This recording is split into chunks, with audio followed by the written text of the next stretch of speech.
Alright, so here's the story. It starts at a train station. Middle of the night. It's quiet, cold, and completely ordinary, except for one thing. There's a woman standing on the platform, and she's not alive.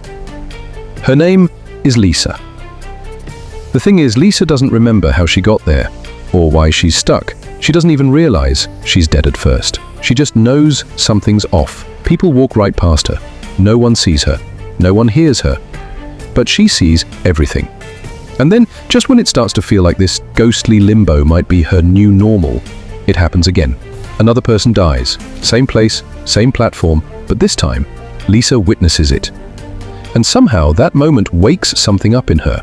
Memories, feelings, flashbacks. Little by little, pieces of her old life start flooding back.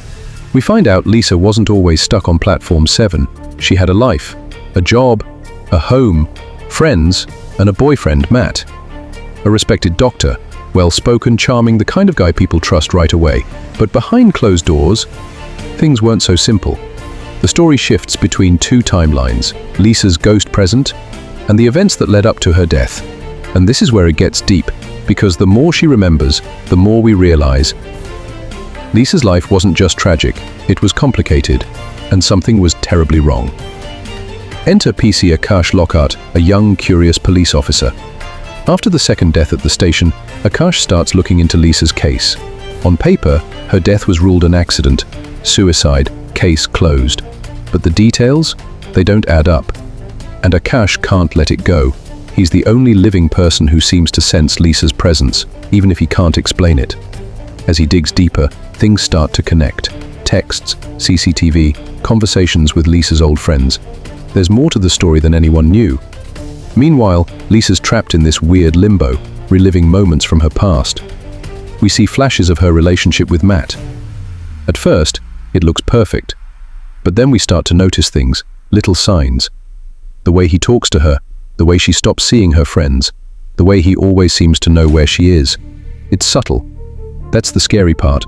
There's no violence, no big screaming fights, just this slow erosion of her confidence, her freedom, her identity, coercive control, emotional manipulation, the kind of abuse that's hard to prove and even harder to escape. As the show goes on, Lisa starts to remember the night it all ended. What drove her to the train station, what she was running from, and what she couldn't outrun. But here's the twist. Platform 7 isn't really about death. It's about what leads up to it. It's about how someone can look fine on the outside and still be in deep trouble behind the scenes. It's about the stories that get missed when we don't ask questions. And it's about the power of remembering. Lisa may be gone, but she's not finished. Not yet. Akash keeps pulling the thread. He talks to people who knew her, friends who saw changes in her but didn't know what to do, a flatmate who regrets not pushing harder. And eventually he starts to see the truth and how carefully it was hidden. There's also a parallel story with a woman who came forward, another case, another experience, different name, same pattern. It's chilling because it shows this wasn't a one-time thing, it was a cycle, one that Lisa got caught in. As we approach the final episodes, the show gets more intense. Lisa's presence grows stronger. She starts to interfere, not in a horror movie way, but in subtle, eerie moments that actually help the investigation. A flicker of light here, a dropped phone there, and the people around her start to sense it, like maybe she's still watching. And she is. But I'm not going to spoil the climax. What matters is this. Platform 7 isn't just a ghost story. It's a psychological drama wrapped in mystery. It explores grief, trauma, toxic love, and the way people slip through the cracks. It's sad, yes, but also empowering.